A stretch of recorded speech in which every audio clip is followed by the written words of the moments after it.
এক গ্রামে এক বৃদ্ধ লোক থাকত, যার বয়স ছিল প্রায় 70 বছর। সে খুবই শান্ত ও মিষ্টি মনের মানুষ ছিলেন। একদিন গ্রামের এক কিশোর তার কাছে এসে বললেন, চাচা, আমি আমার জীবনে কখনো সফল হতে পারবো না, আমার আত্মবিশ্বাস নেই। বৃদ্ধ লোক মৃদু হেসে বলল, তুমি কি আমার একটি কাজ করে দিবে? ছেলেটি বলল, জি বলুন।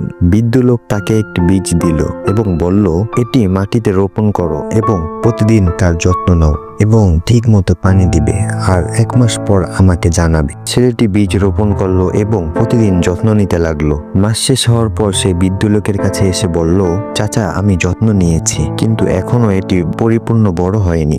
বৃদ্ধ লোক বলল, এই সময় তুমি কি শিখেছো? ছেলেটি কিছুক্ষণ ভেবে বলল, আমি ধৈর্য শিখেছি এবং প্রতিদিন নিয়মিত চেষ্টা করতে শিখেছি। বৃদ্ধ লোক মৃদু হেসে বললেন, এই ধৈর্য ও নিয়মিত চেষ্টা তোমার জীবনের সফলতার চাবিকাঠি।